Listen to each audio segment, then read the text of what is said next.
For me, the 10x, it's not really the result. It's mainly what you do, like 10x more actions, 10x more efforts, and then the result comes.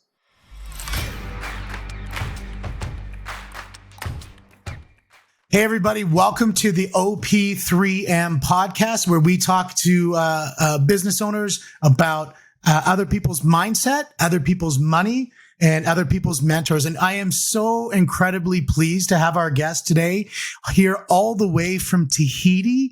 It's one of those places you always hear about, but you don't know anything about. And so we're going to today learn what is it like to be a business owner in Tahiti in the middle of paradise. And man, I was looking at some of those pictures. Holy cow, what a beautiful place to live.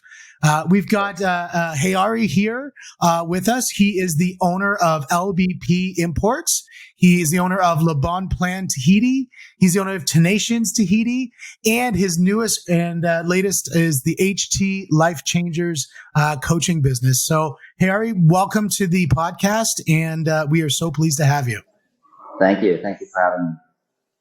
So first of all, what I want you to do is just share with our listeners a little bit about yourself and just kind of talk to, what kind of got you started in being an entrepreneur and kind of catch us up a little bit about you. Okay. So I was born in Tahiti, and when I was 5, we moved with my mother and my stepfather to the States. I lived 2 years in Oregon and 5 years in Marin County in San Francisco. And then from there, we moved to Israel. We lived there, I lived there 7 years. And then I came back to Tahiti when I was about 18 or 19. And I started working and then about 5 years after starting working for people, I hit the lid and I couldn't evolve anymore. So I said, I'll start doing my own business. But I quit my job, but I didn't know exactly what I would do. So I took about a year to search myself and all that. And with my girlfriend at the time, we went to Israel to visit my family. And my girlfriend, she loves fashion jewelry.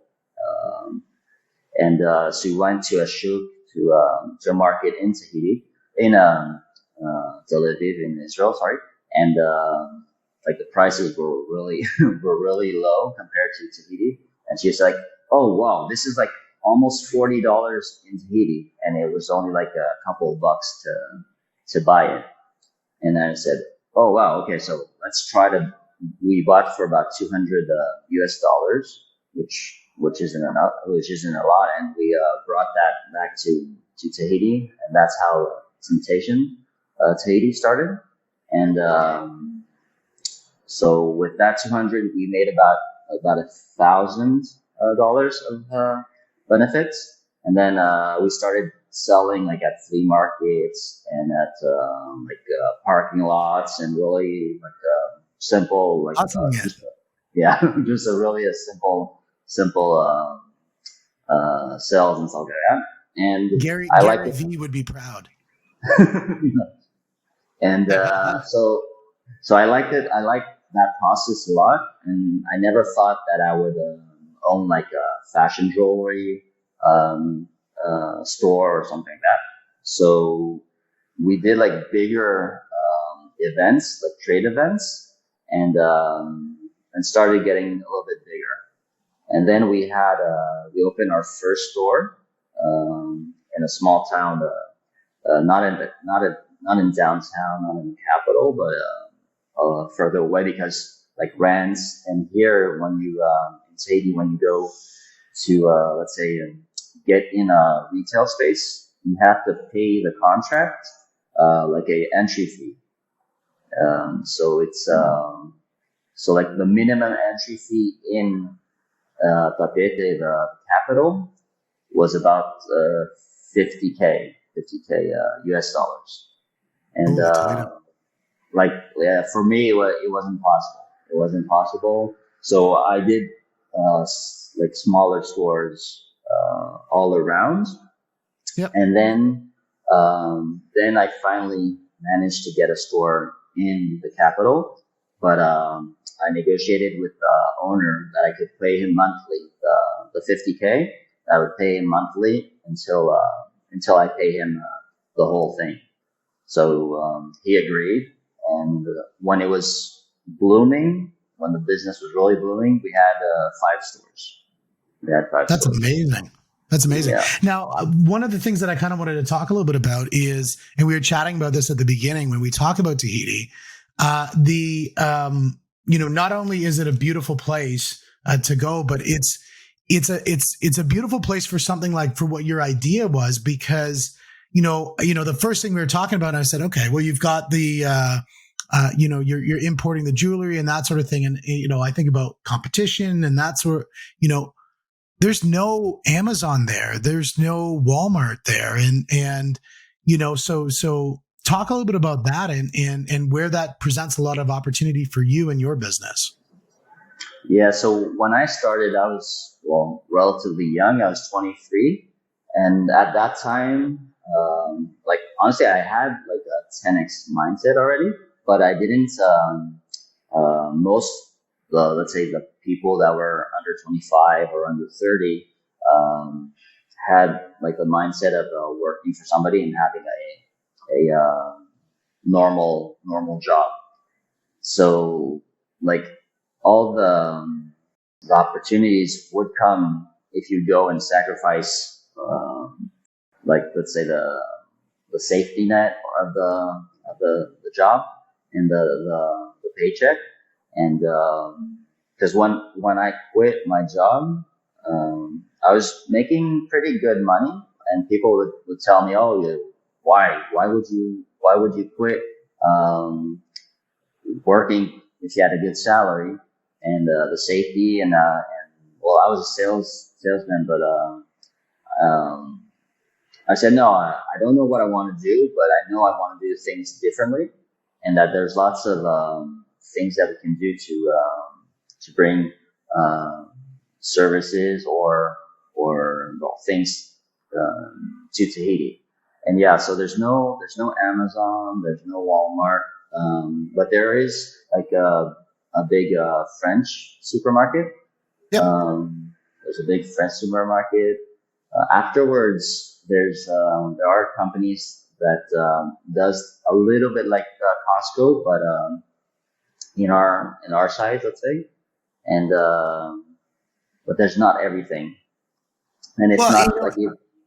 And when you look at it and you think, okay, well, a lot of people, there was one lady I was listening to on one of the calls a little while ago. She was talking about how she was growing her business, and she's in the middle of, prairie land and, small market and that sort of thing.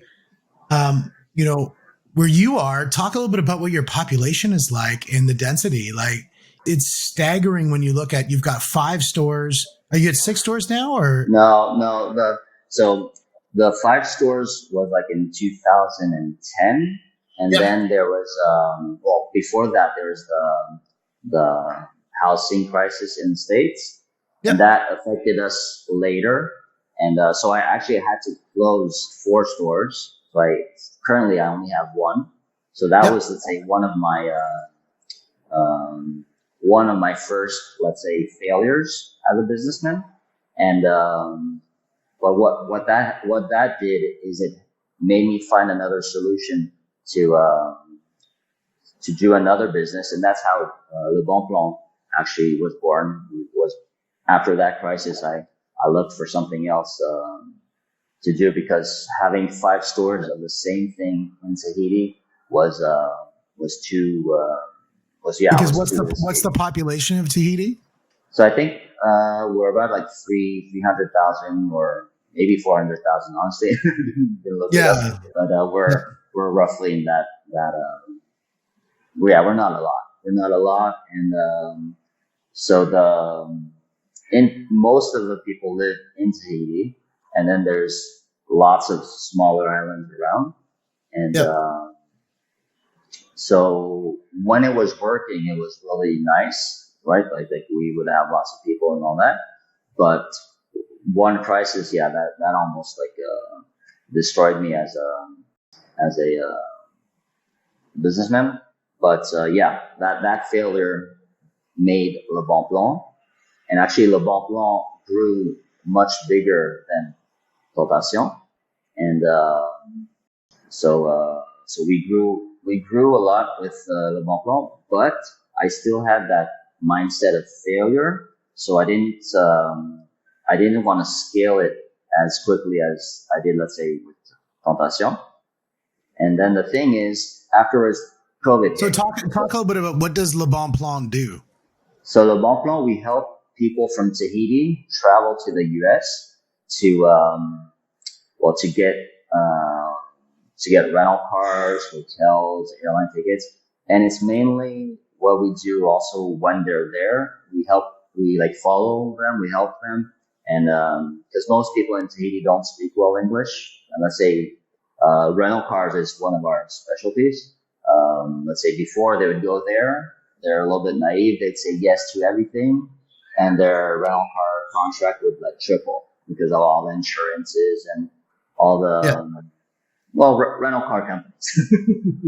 You help them make an educated decision. Yeah, yeah. And so that business really was well, but it was mainly just me. And then I hired another person, but I wanted to keep it small so I could manage it, and so I didn't. Yeah, I still had that fear from the 5 stores closing, and I didn't want to do that. And then it close and then the thing is that COVID hit, and that really derailed everything. And Yeah, travel wasn't a hot commodity at that time. no, and the thing is because we do a lot of like wholesale airline tickets, so we buy it in advance. But so we had lots of tickets for like well after the COVID, but well, we couldn't sell it, and we had to refund the people that couldn't use their tickets before. So that was the biggest problem. So actually, I was in debt about, well, it's 60 million francs, which is about maybe 550K US dollars. So that's what I Wow. owed. That's what I owed like customers and suppliers. So some of them like were okay on delaying their well postponing their trips and not canceling. But what I had to do is, well, we broke all our life insurances. We did some for the kids, for me, my wife. So we had some money like put aside, like in a life insurance thing, and we had to break all that to be able to pay back all the customers. So like during COVID, I was without really knowing it, I was in depression, and Yeah. so my mom, my wife would put like videos on YouTube every day, like motivational speakers, and so I like there's a famous one like Tony Robbins, Les Brown, and stuff like that, and but nothing really hit home. And then there was a podcast that it was Lewis House from School of Greatness and Grant Cardone that was speaking, and he was like, poor people are selfish. They're selfish because they can't help themselves, they can't help the community, they can't help their family, and that hit me because I wasn't doing what I was supposed to do. I wasn't let's say fighting with depression or taking action. I was just Yeah. whining, and you know what he likes to say is don't be a little I was being Little that. itch bay. Don't be a little itch bay. Yeah, so Don't I be a was, little I itch was bay. I doing have the that. sweater. I love it. Yeah, the thing is I think he really hits it home when he's like, success is our duty and it's our responsibility. Yeah. And I think, that's, it's funny. You went over one hurdle, and then you immediately ran into another one. Yeah. Right. And then you ran into a moment, and man, it sounds like you have an unbelievable wife Yeah. to be constantly, feeding you with information of positivity and motivation. Les Brown is one of my all-time favorites. That guy's just a legend, just in the way that he delivers as well as his message. And obviously, you know how I feel about Grant Cardone. I think he's an unstoppable force. So you went from that. Now you changed your mindset. What happened next? Is that when the LBP import came out, or? That was a little bit afterwards. So from COVID up until 2023, I would just every day I would watch Cardone videos and like really he would be in like my ear every day. And but I would do like lots of free stuff, like just the YouTube videos, and because anyways he's everywhere, so that's Yeah. that's what I did. I think he used the word omnipresent. Yeah. and and then, well, again, I hit like a lid from all the free stuff. I said I have to get to the next level, and so I bought for my wife for Christmas. We bought tickets to the 10x Growth Con in Vegas in 2023, and that was our first, let's say, paid event that we went to. And it was amazing. It was it was life changing. So first day we go there, there's the speakers and all. We were a little bit afraid at the beginning that it would be a little bit like too much of a show, like not really a business conference, but just a show. And no, yeah, even on the first day, it was worth the ticket. It was a 3-day event. So the first day we go, we meet the grand sales team. So there's Steve and Joe. So they go on and say, "Oh, let's you can do this," and there's lots of programs and how liquid are you? What do you do? all the good stuff that they do. And so I was still a little bit skeptic on the like being a student of the 10x world. So I said, no, well, we'll see. We'll talk about it. We'll go and we'll see tomorrow and the last day as well.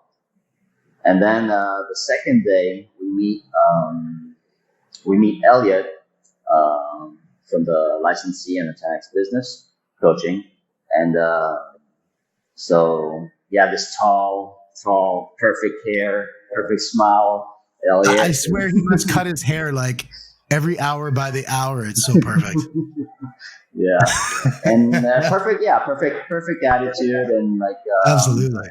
And so selling on that, and at that time it wasn't even in my mind. Well, maybe subconsciously it was, but it wasn't in my mind to be a coach.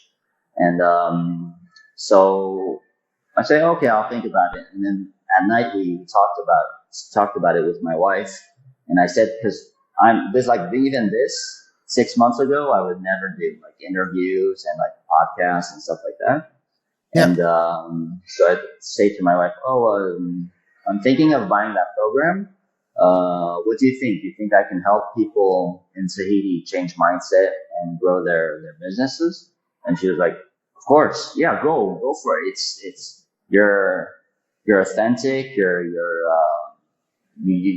not like attracted by why I say like the silly stuff, and go for it. And then I'm like, yeah, but I don't really talk well in public. I stutter a lot. I'm not confident in how I talk and all that. So, no, go for it. People will like you. They already like you as a businessman and all the help you do as a travel consultant. So they'll relate to you a lot more than what we currently, let's say Tahiti currently has as other business coaches. So I said, okay, well, I went, I bought the program, and then, well, there was Steve and Joel said, okay, so how about the TBT program? It was like a program that had lots of stuff that Grant's team and Brandon Dawson delivers. So I was still hesitating because that's also a big expense. And before that, I really didn't spend anything on So, training. talk to me in dollars. We're talking tens of thousands of dollars kind of a thing in US currency, or are we talking about the investment that we're putting out? It wasn't a small number that we were putting Yeah, out there, right? And you were already in a situation where you had just gone through being what $500,000 of debt that had to be paid off. That kind of a mindset to say you're going to invest in yourself to double down on yourself to grow. Again, this podcast is OP3M, other people's mindset, other people's money, and other people's mentors. We've definitely hit on a bunch of mentors. The mindset to be able to put that together, what kind of gave you that ability to overcome the negatives, the obstacles in your brain that people are like, hey, don't invest right now. You got to withdraw. You got to go smaller. You've got to shrink. What made you shift? How did you get past those obstacles? well, at the beginning, it was a lot of Grant's free content that he puts out there. I've What were the big always, ones that stuck out? Like if you're going to pick three things that were like icons in your brain. yeah, for me, well, the first is that poor people are selfish, but Yeah. like you have to put that into context. He's not like talking about like real poor people. He's more like middle class, and it's more for me. What it hits more like if you don't try to reach your potential or go past your potential, then you're selfish because you're not maxing out your your success and whatever you can do to change the world and your Yeah, and family I and all think that. when you look at that, I've heard it say, from Grant. I've also heard it from, there's a real estate community I've tied into quite tightly, which is Keller Williams, and they talk a lot about that when you're building your big why. Is that for it to be big, and this was actually really good with Grant Cardone. I'll open that up in a second, but when you're defining what's important to you and to hit it, most people will be able to develop a really big why for themselves, but then they can develop a massive why when they start including other people. Like as soon as you say, for example, hey, I want to make sure that mom and dad are looked after so that because they put so much into me and I want to make sure they're looked after. That's one step. Then the next step is I want to make sure all my siblings are looked after. Then the next step, I want to make sure my community is looked after. Then the next step is I'd like to build a school in, a third world country to help, people develop into something, or I want to, increase literacy or, all these things. And none of those things can happen without that massive success. So the idea that when you say it is selfish to be poor, it's because you're starving people of the massive success that you can bring to them as a result of the huge actions that you're making. So I think you're spot on with that. And I really loved when we were when I met you, when we were down in Miami, and Big Uncle Dave was talking, and he was talking about setting your goals and setting your why, and it was such a beautiful thing because the idea that you can define what's really important to you and really center on that. I think what that does is allows you to get past a lot of the obstacles. Like, and some obstacles might be like yours is definitely not a spouse because she seems so incredibly supportive of you, and that's awesome to hear. But for some people, it's the people around them or the obstacles. Sometimes it's the decisions that they have to make that are the tough decisions that are the obstacles. And what I like about what he said is he talked about, okay, set your big why, and your big why needs to be bigger than those obstacles so that you can overcome any of those issues. Now, what you're going to do is we're going to take a moment, write that down. We're going to pause now. Now let's look at it as if you hit your big why. What's your next big why going to look like? And then all of a sudden that why just goes boom, and it's huge. And then it's like, okay, now this is a life-changing why. If you hit this, it is life-changing. What's going to stop you from hitting that life-changing moment? And that to me is so incredibly impactful. And like for you to look at what you've gone through and then make those investments to move forward, I think that's unbelievable. I think that's fantastic. I know that was in February. Talk a little bit about, what's kind of happened next since you've made some of those decisions. What are some of the big wins that you found? Yeah. So what we did is before February, I worked I worked hard to refund everybody, and that was pretty much all done. And Sorry, then you refunded everybody. So $500,000 US yeah, dollars, you were able to refund to all of your prior customers through which business did you do that through? through the Bon Plan, through That's the travel amazing. consultant. Good for you, Yeah. man. That's awesome. So what that did is the, let's say, the failure of during the COVID that that almost put us out of business. Well, afterwards, it really built on our reputation. So now people know that whatever happens, I will do everything to refund them, because Yeah. there was other companies that do similar work. The well, they left. They took the money, went to like Asia or France, or and so that built like a huge. We already had a good reputation, but that like solidified our our yeah, our reputation. And then I said, I have to scale my business and to be bigger than any let's say crisis. So if there's another crisis, I can be as so big that it doesn't affect me like it did the last two times. Well, I And think, and yeah, it's funny because we talked a little bit about age, right? And I think you said you're turning the big 4-0 very soon as a result of this, or sorry, the time of this podcast very soon. And it's interesting to look at, I mean, we've had already so many crises happen of different, magnitudes across the states, across the world. So what that tells us is there's always going to be another one. yeah, Like we're yeah, never going to go through a period where it's like, oh, well, hey, there's no crises. There's always going to be one. And yeah. to be always bigger than that, I think, your idea there, I think, is spot on, that you want to be bigger than the impact that it's going to make in your business. Yes, and also like when you look at history, and even when in the 10x community, they always say that crises like that, you let's say the rich or the wealthy get richer and wealthy because they have systems, or they have opportunities that they can go and jump on. If you're just relying on your month to month paycheck, and that you're having difficult times just doing those two times, then you don't have any power to like jump on opportunities. And That's right. so that's mainly what I wanted to do in February. So I invested in February. I think it was about 70K. The business coach and the TBT program. It's a 10x 360 and stages and business bootcamp. Yeah. And so already after February, in the 2 weeks, because the GrowthCon was Valentine's Day, so Yeah. I went with my wife Valentine's Day. Perfect. It's There. perfect.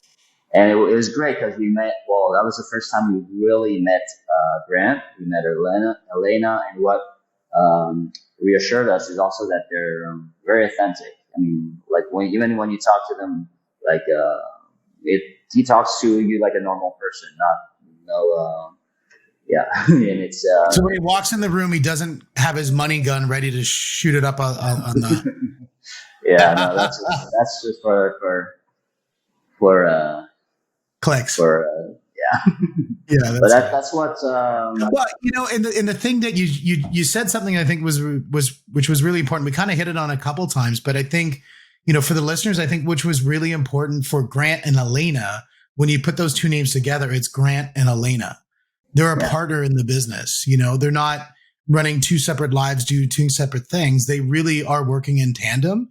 And we look at yourself and you look at the relationship that you have with your wife and the support that she provides you, or you provide her within the business, that you both build. It sounds like you both build each other up. Yeah, we went through difficult times when we were younger, because we met. When we met, we were, I think, like 19 or 20, and so like she was I always call her my muse. She's my inspiration. So Yeah. like like Temptations, the first business was because of her, because she likes fashion jewelry, and we did it for that. And then during COVID, well, that's how I met Grant, or how I got to know Grant, because of all the videos she was putting out there. And during the COVID, because I was such in a bad place, so she would go to the store to really take care of it, and she like boosted the marketing and all that, and now the store is doing a lot better than before COVID. And then ever since we bought the 10x programs, it like skyrocketed, like That's the three amazing. businesses. Yeah.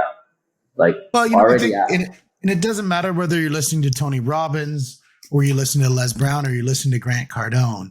The one theme that I think they all say, and it's not just because they're in the business to monetize on it, yeah, but I do fundamentally believe it that, the biggest thing that you need to invest in, it's not real estate, it's not the stock market, it's not Bitcoin. The number one thing I think you need to invest in yourself is invest in is yourself. yeah, Right. And I think because that can produce the biggest results, because if you're making good decisions as a result of investing in yourself, it's an exponential return, versus, investing in an asset class outside of that. And so I think that's an amazing, testament that, number one, you are using the free content, because there's so much free grant content out there. yeah, It's crazy. And you're using that to kind of, start to package your mindset in the right way.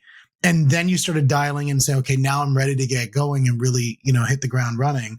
And then you started taking some of the programs, and it's already made in such a short period of time, such a massive return in your businesses. That's yeah. amazing. When we bought it in February, like people were, wow, are you sure?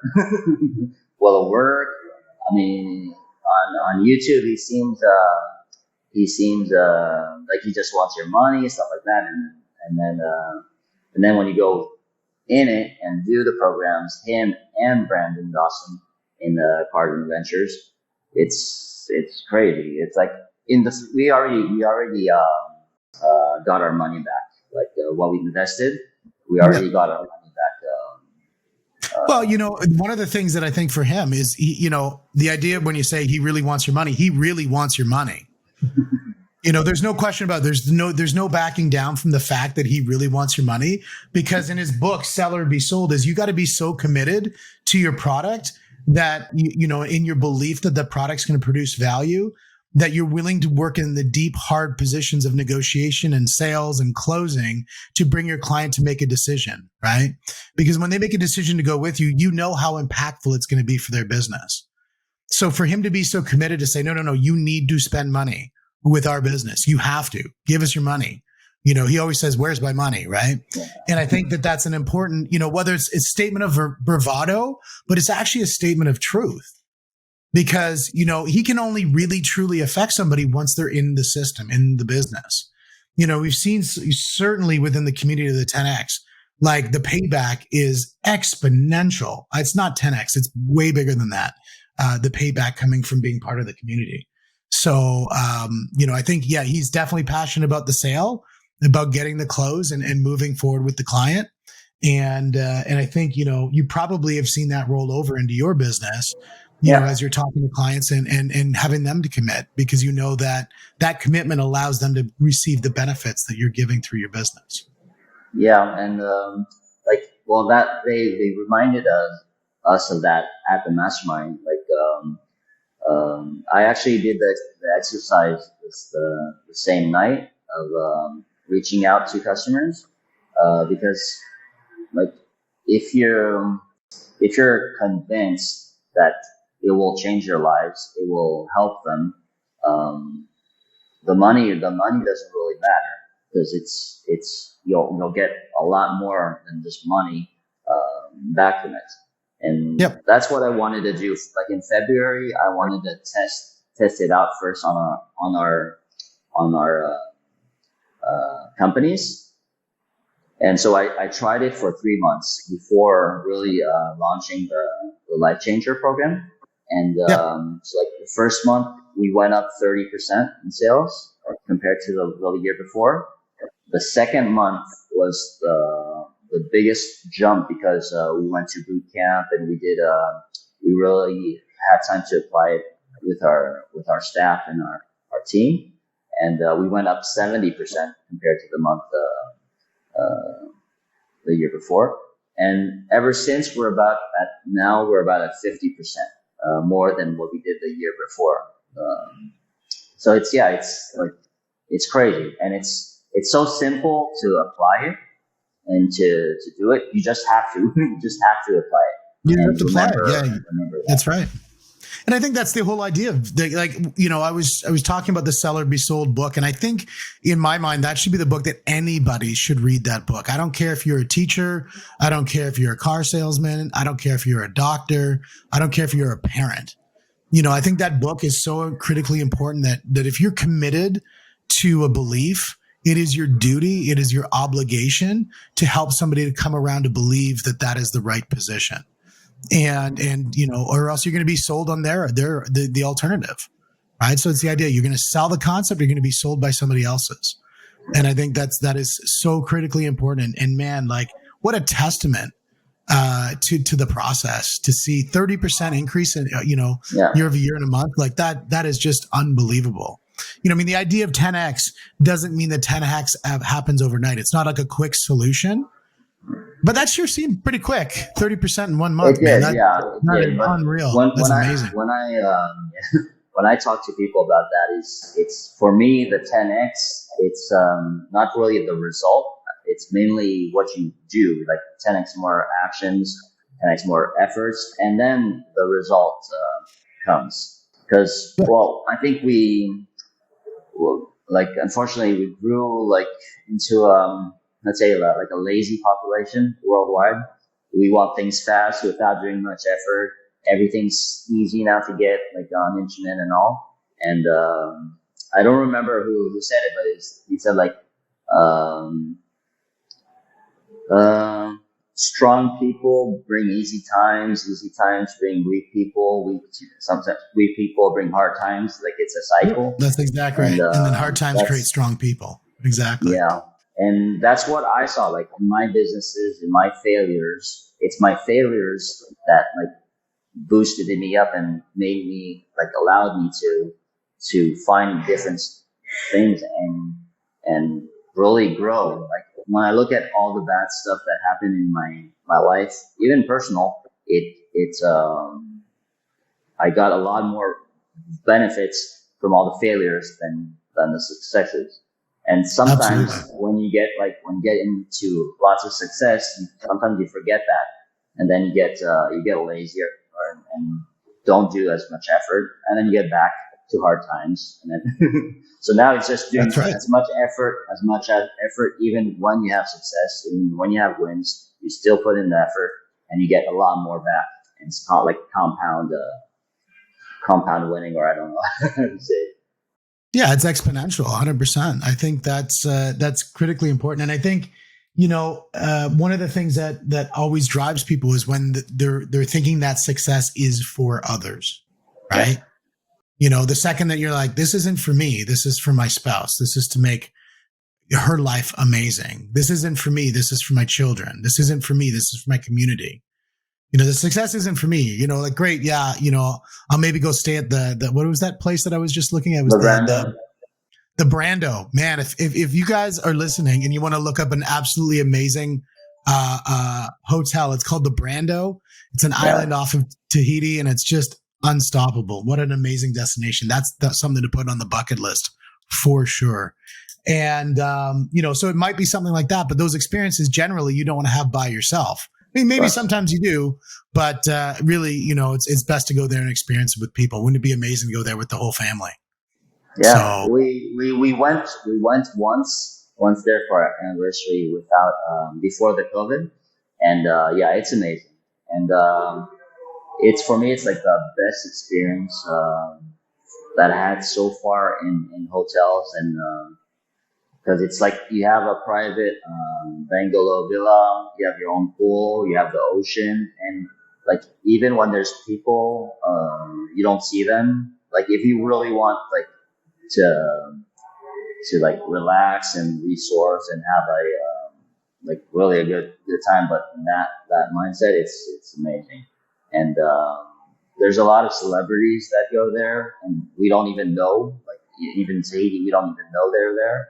And there's ex presidents. There's like yeah, lots of people go there too because it's special. And there's also like a in Tahiti we say mana. It's like a force or a power. There's something like resourceful when you go in a place like that. So like for the small story, it was Marlon Brando's private islands, and his children work with the Intercontinental to do a as much of a green luxury hotel. Like there's lots Yeah.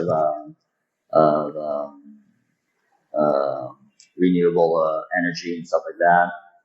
There's like the sea turtles go to lay their eggs there, and that's something that I want to do with my children, like to go and see like the turtles, like go back to the ocean, and it's yeah, it's an amazing experience when you go there. Well, Tahiti in general looks like such a beautiful place to be. You were so Yeah. lucky. And you know, when I say lucky, it's actually funny because it's not luck because you went there by choice, because you moved to the States, you moved to Israel, and you chose your destiny. You chose your destinations, and that's awesome to hear. If we're as we kind of start to wrap up, what are some of the big pointers that you'd want to say, like if somebody's looking into their business or somebody's looking into their life and they're running into those roadblocks, as you said, you know, you ran into a bunch of them and you overcame them. What was, you know, if you could pick, say, two or three things that they need to do to make a life changer moment, you know, what are those things that that they should be looking for? So what I try to do now is I always try to look at least like 5 steps ahead.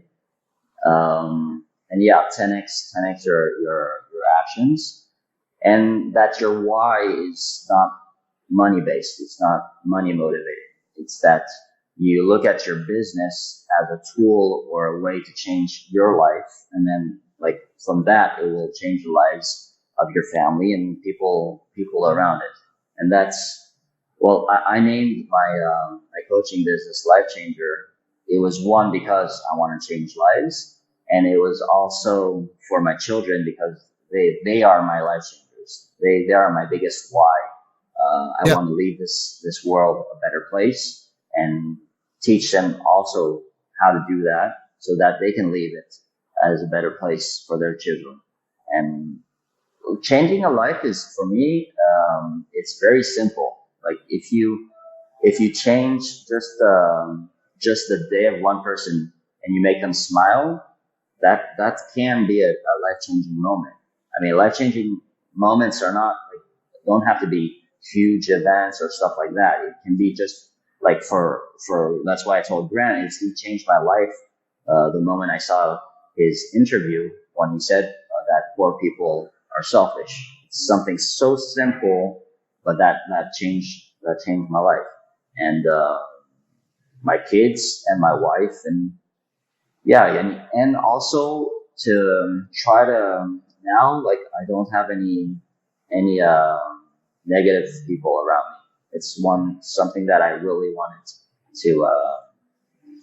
to take out of my absolutely. And you know, it's funny. I bought this sign after life. watching Grant have it in his videos, the no negativity allowed here.